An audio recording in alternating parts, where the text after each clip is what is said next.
It's Johnny Two-Face here, back with another reaction video. This time I'm reacting to Scythians, Rise and Fall of the Original Horselords, and this is a documentary by Kings and Generals. Now, I thought I'd make a reaction to this because I thought it might be, well, for me, a learning about these, as it says in the title, the original Horselords. I've only heard them from what I said, the littlest I know is that I think they were mentioned when I used to learn about the Mongol Empire under Genghis Khan.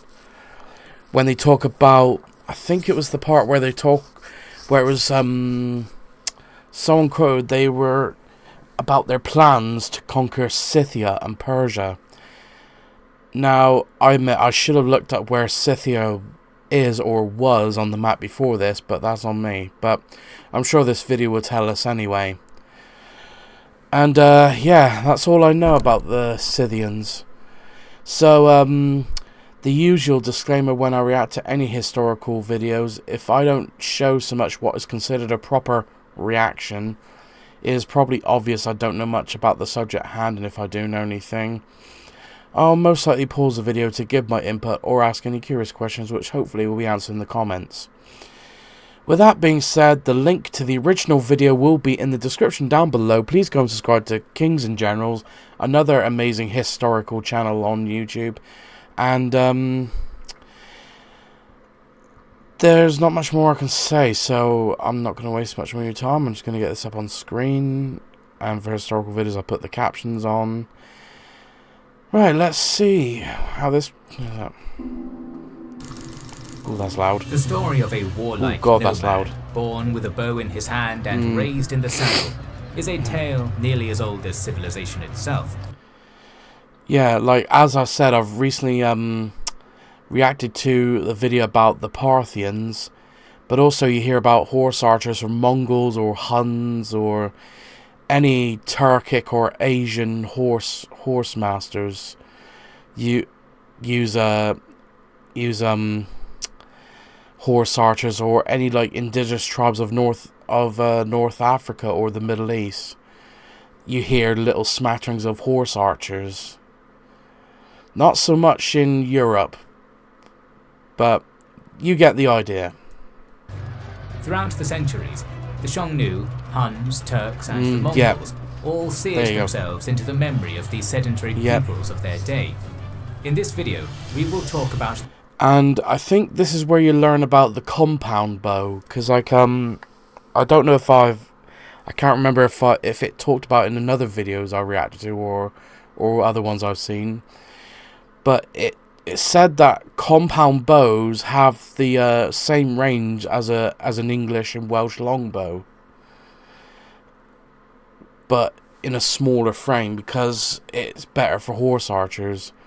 And like you see here, which is sort of similar to the Parthian shot.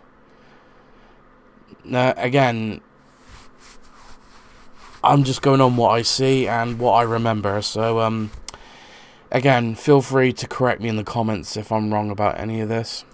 The ones who came, and please don't be a dick about it. Before the Scythians, the original horse lords of the ancient world. Join us now as we tell the history of perhaps the greatest warriors of antiquity, exploring the legacy they left behind from Greece to China. Wow. Shout out to Keeps for sponsoring this video. Statistically, 2 out of 3 guys will... Before we delve into... Feel free to check out their sponsor if you're interested. The Scythians themselves, we must first contextualize the land which birthed them. The region we today classify as the steppe is a long and narrow corridor stretching from the Danube River in the west to the Mongolian heartland in the east, sandwiched by the haunting birch forests of Siberia to the north, and by deserts, mountains and inland seas to the south. Basically, it's a resource-scarce region, an endless sea of grass. For much of prehistory. Slightly off topic, this is a number of reasons of wars between tribes. Especially when I first learned about the Mongols before the rise of Temujin, or Genghis Khan, or Chinggis Khan, however you want to say it, rise, because, you know, tribes are fighting over scarce resources, and then you just need that one lord, that one lean figure to unite the tribes. And well, you can feel free to look that up yourself and you see what happens. It was nearly impossible for humans to thrive here, but around 3500 BC, everything changed. Beginning in two epicenters in modern-day Butai, Kazakhstan and Derevka, Ukraine, humanity started domesticating wild horses, and suddenly, the vast, unending grasslands of the steppe were no longer an impassable ocean, but an endless horizon. Now able to travel freely between fresh pastures, the peoples of the steppe were able to sustain much larger herds of goats, sheep and cattle. Thus the lifestyle of nomadic pastor... So basically, it was the first ever proper use of transportation. And again, slightly off topic, I read in a book years ago, horses are man's best servant. I mean, dogs may be man's best friend, but horses are man's best servant. Pastoralism was born, and the people who practiced it thrived. How the Scythians emerged as a distinct culture from other nomads is shrouded in mystery. Of course. The ancient Greek historian Herodotus offers us several theories, the most entertaining of which postulates that the first Scythian king, Scythes, was born from an unlikely union between Heracles and a serpent woman. Okay. Historically speaking, the Scythians probably traced their origins to the Andronova culture, which thrived throughout much of the steppe from about 2000 BC. Around the turn of the first millennium BC, the Scythians lived somewhere east of the Altai Mountains, where they quickly established themselves as the greatest warriors of Inner Eurasia. Wow. Beginning in roughly 900 BC, they migrated west into the Ponto-Caspian region and its surrounding environs, where they conquered and displaced the nomadic Cimmerians. By the 6th century BC, the Scythians proper had established themselves in the western edge of the steppe, while tribes like the Massagetes and Sakas, to whom the Scythians were very closely related in language and culture, enjoyed domination in the central and eastern steppe. Collectively, they formed a sphere of cultural domination that extended over a massive territory from Eastern Europe to the fringes of the Chinese world. We have to remember that the Scythians were never a single monolithic people, but rather a broad cultural group with regional differences. Broadly speaking, the average Scythian was pale-skinned. According to both Greek and Chinese sources, light eyes and red hair were common among them as well. While they did dress practically for the cold, windy steppe they lived in, Scythian clothing was not primitive at all, but highly decorative, dyed in bright colors and embroidered with complex patterns. Men dressed in thick sheepskin coats, insulated with wool, and held at the waist by sturdy belts decorated with fastening of gold, bronze, bone or wood, and wore trousers well adapted for constant horse riding. Women dressed much like the men did. After all, the cold steppe was no kinder to them than to their husbands. Both men and women wore fancy headgear. Most common were these felted wool caps and these gnome-looking pointy hat things. Deeply spiritual people, the Horselords were highly skilled craftsmen, working with leather, bone, bronze, silver, wood and iron, and most valuable of all, gold. Most Scythian artifacts fall under a distinctive genre known as animal style, so called because it chiefly depicted wild animals like stags, wildcats, birds, horses, bears, wolves, as well as mythical creatures like griffins. This naturalistic art style was applied to crowns, belts, headsets, hairpins, earrings, combs, mirrors, belt fasteners, among other things. These luxuries were mainly status symbols for the elites of Scythian society. Tattoos were common among both men and women, who used soot and bone needles to inject dark patterns under their skin. These markings depicted wild predators and mythical beasts attacking prey animals as a display of the chaotic, violent harmony of nature. Tattoos were probably administered upon worthy warriors to commemorate acts of bravery, or as some sort of magical protection from the spiritual powers that be. The languages spoken by the Scythians most likely belonged to the Eastern Iranian language family, which made them distinctly related to the tongue of the ancient Persians.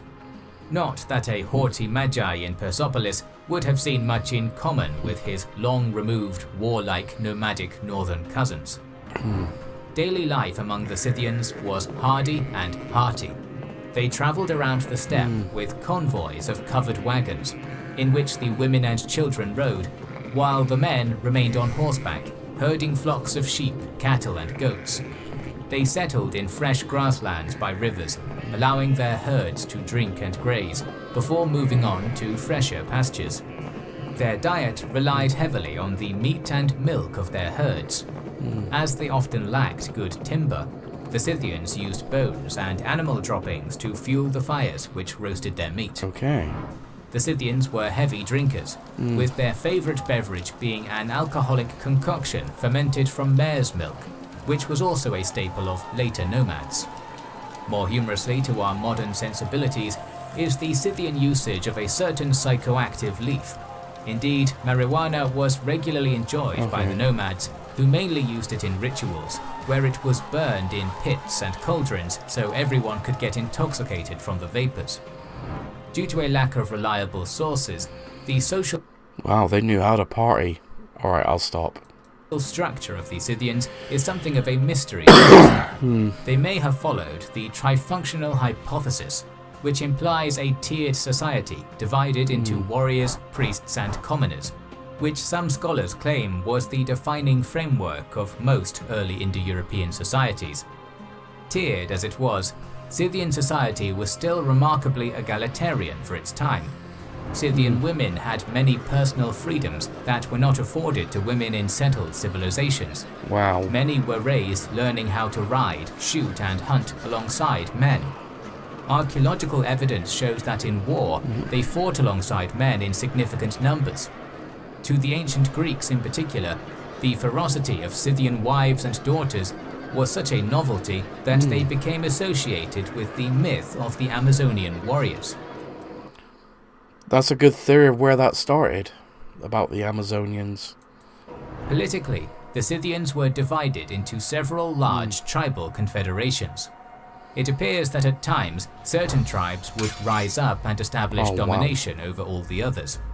Herodotus wrote that during his time, the most powerful of Scythian tribes were the Paraletae, known also as the Royal Scythians, and they looked upon all the other tribes in the light of slaves.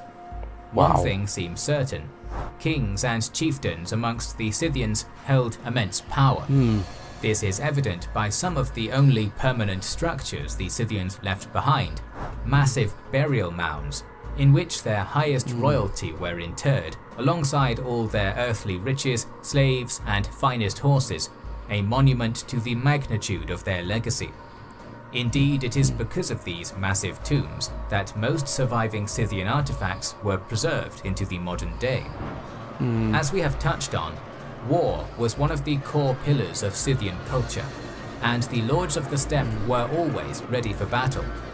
Scythian tactics revolved around the ability to maneuver easily around the heavy cavalry and cumbersome infantry of the armies of the civilized world. The Scythians were the first culture in world history to perfect the mounted archer unit, which would be the backbone of so many future nomadic armies. The principal weapon of the Scythian was the composite bow, made from wood, horn and sinew.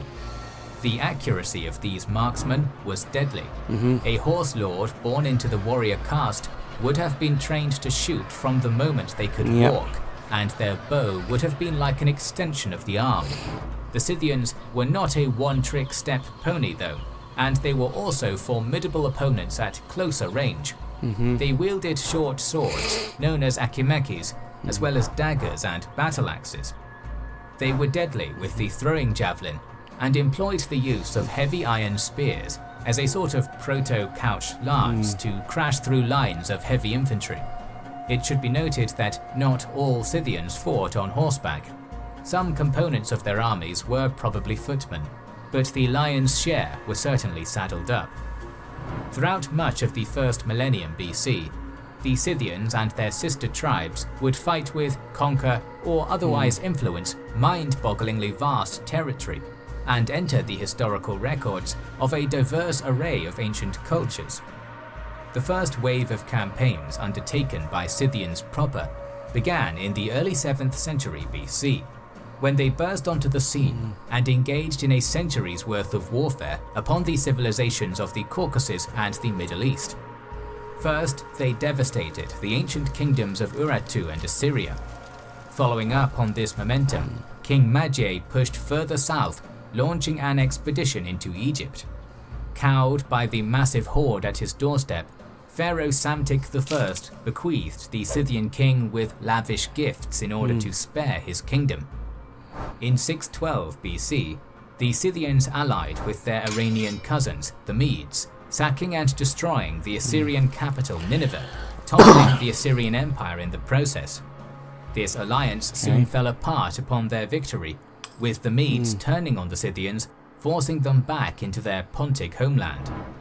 Thus began a centuries-long rivalry between the nomadic Iranians and their sedentary Iranian relatives, a trend that would continue when the Persian Achaemenid Empire was founded in 550 BC. Known best for their immortal struggle with the Greek city-states, this quintessential Persian empire had a complex relationship with the nomads to their north. Many Scythians served as mercenaries and vassals to the Persians, but many more refused to submit their quota of earth and water to the King of Kings, defying the empire's attempts to subjugate them. Perhaps the great... Okay, I've read that properly. That's Cyrus, so that must be Cyrus the Great. Oh. That's what I get. I deserve that. Of Achaemenid kings, Cyrus the Great conquered the wealthy Lydians, the mighty Medians, and ancient Babylonians. But when he turned his ambitions northwards, he would finally meet his match. Wow. In a campaign into what is now southern Kazakhstan in 530 BC, Cyrus came to blows with the culturally Scythian Massagetae tribe, led by a firebrand warrior queen, Tomyris. Tomyris was able to defeat Cyrus in a clash that Herodotus called the fiercest battle fought between non-Greeks ever seen. There the Persian king was slain, and his head claimed by the victorious queen. Cyrus's successor, Darius I, would once again try to subjugate the Horselords in 513 BC, this time focusing on the tribes north of the Black Sea. According to Herodotus' account of this campaign, the Scythians did what they did best, refusing to engage in pitched battles, while using their light cavalry to constantly harass the cumbersome Persian force, drawing them deep into Scythian territory, all the while burning pastures, smashing wells, and raiding Persian supply wagons. Eventually, Darius was forced to retreat. At the end of this campaign, the Scythians had lost a good chunk of their best pasture land to their scorched earth policy. Nevertheless, the nomads retained their independence, and in the decades that followed, they would slowly... Yeah, it's a heavy price to pay to deny your resources to the enemy.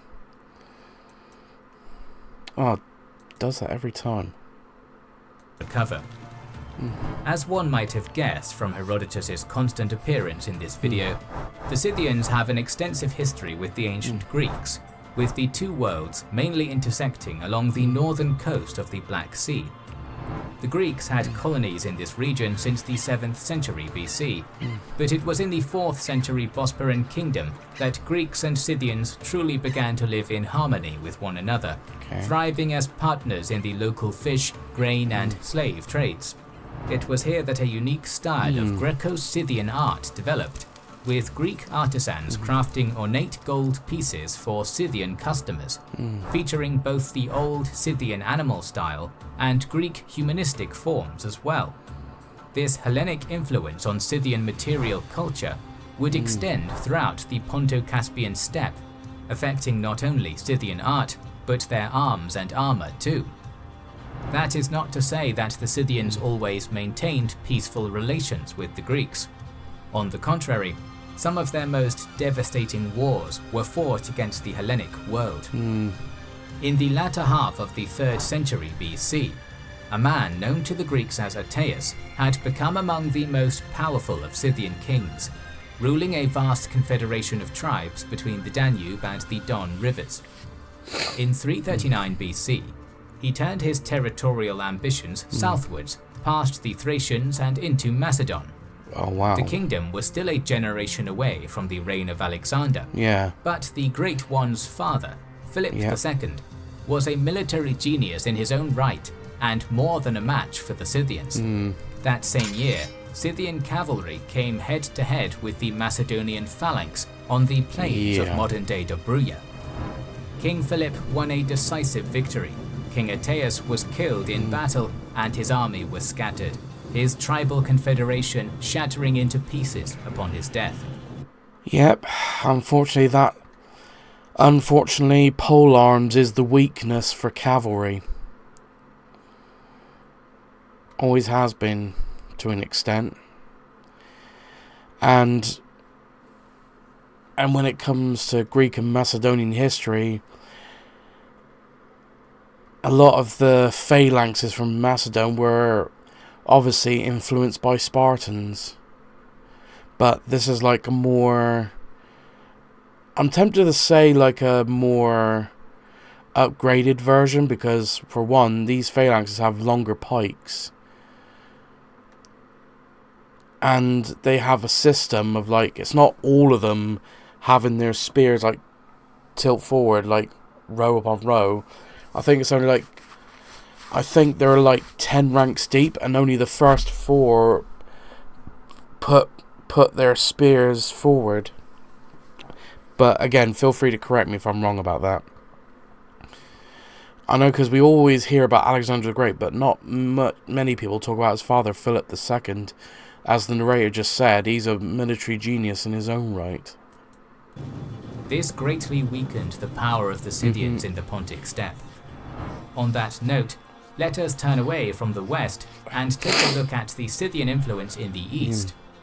Like the western tribes, the Scythians on the Asian end of the Altai Mountains were composed of many diverse tribes, but collectively are referred to as the Saka. Records of their existence are found as far east as the annals of Han Dynasty China. According to the Chinese, the Sakas originally lived between the fertile Ili and Chu river valleys, between present-day Kyrgyzstan and Kazakhstan, but in the early 2nd century BC, they fell victim to a classic phenomenon known as the nomadic migration domino effect. The Xiongnu, predecessors of the Huns, pushed the nomadic Yuezhi people out of their homeland in modern-day Gansu, China. As a result, the Yuezhi were forced on a mass exodus westward, making war on the Sakas and pushing them out of their homeland. Thus, the Sakas in turn were forced to find themselves a new home. To that end, they saddled up and thundered into the fertile hills of Bactria. At the time, this land was the furthest eastern edge of the Hellenic world, a rich urban empire ruled by the Greek descendants of Alexander's army. By 132 BC, the Sakas had subjugated the eastern Hellenes and become the masters of the region. The Sakas did not stop in Bactria, but rode further south through the Hindu Kush and past the ancient Indus River. Indeed, for a time, a branch of the Scythians established domination over much of northwestern India, deposing the Indo-Greek kings who had ruled before. The Scythian presence in India would endure, in some form or another, for over 4 centuries.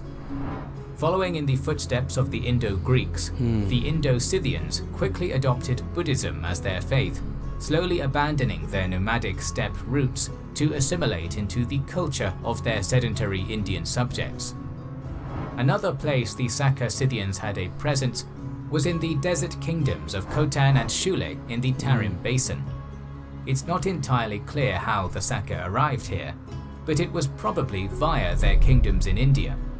It's equally unclear whether the peoples of Khotan and Shule were predominantly ethnic Scythians. However, the common languages of these kingdoms were Eastern Iranian dialects closely related to the Scythian tongue, which suggests that descendants of the steppe nomads were the dominant population in the region. Whatever the case, these kingdoms were heavily Indianized and Buddhist. The arid desert offered little in the way of grazing land, so nomadic pastoralism was not an option. Instead, the population flourished in dense cities built upon oases and rivers. It was a far cry from the grassy plains and rugged nomadic lifestyle in which Scythian culture was born, but it could be argued that some form of Scythian culture, albeit hybridized and evolved, survived in this region. The most notable legacy of these oasis states is their interaction with the Middle Kingdom. As China's Han dynasty expanded westwards under the reign of Emperor Han Wudi, they came into contact with the cities of the Tarim Basin. At various points throughout the 2nd centuries BC to AD, the Indo-Scythians of the Tarim Basin were tribute-paying vassals of Imperial China, who used the region as a buffer zone to prevent being flanked by their greatest enemy, the nomadic Xiongnu. Eventually, like with all peoples and cultures, the Scythian world transitioned from its golden age into its twilight years. Over the centuries, different people groups would come and replace them in different chunks of their traditional heartland. In the early centuries AD, the Scythians proper were largely subjugated by their Iranian cousin tribes, the Sarmatians. The Sarmatians continued the legacy of Iranian nomadic pastoralism in the region for a time, before being subsumed by the same wave of Gothic and Hunnic invasions that would eventually take down the Western Roman Empire. The Slavic expansions between the 5th and 10th centuries AD ended the Scythio-Sarmatian presence on the Pontic steppe for good, and before long, the Iranian nomads had assimilated into the medieval forebears of Russians, Belarusians, and Ukrainians. In India, the Scythians eventually lost their territories to other power players in the region, like the Sassanids, Indo-Parthians, and Guptas. Whatever cultural presence they had in the region was eventually absorbed into the Indian mainstream. Meanwhile, the Scythians of the Tarim Basin and most of Central Asia were largely displaced and assimilated by a wave of early Turkic migration from the 6th century AD onwards, a legacy we still see today as the majority of modern Central Asia is Turkic-speaking. The Scythian world was largely gone by the early Middle Ages, but the Scythian people were not wiped out entirely.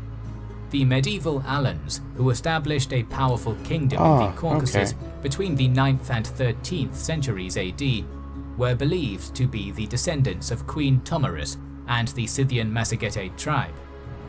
While their kingdom was wiped out by the Mongol invasion in 1239 AD, they remained in the region into the present day in the form of the modern Ossetian people. Today, the Scythians are a faded memory, a footnote in the history books of Greece, Iran, India, and China. Yet, as army after army of horse-riding, bow-shooting nomadic warlords thundered across the Eurasian steppe over the centuries, whether they acknowledged it or not, they were building upon the legacy of the Scythians, the first and original Horselords of the ancient world. Our series on ancient civilizations will continue, so make sure you're subscribed and have pressed the bell button. Please consider liking, commenting, and sharing. It helps immensely. Our videos would be impossible without our kind patrons and YouTube channel members, whose ranks you can join. And that'll do it. Let me just get this off. And that'll do it. This has been an interesting video, and again, sometimes it does pay to learn about these tribes that once existed, and I hope I've drawn more attention to Kings and Generals channel, because again, another amazing channel when it comes to learning history, and because I've heard them talked about, I thought at least get some knowledge about how they existed and all that. And I hope it helped everyone else watching this reaction as well. So again, if you like this reaction, please like, comment and subscribe, and I will see you in the next video.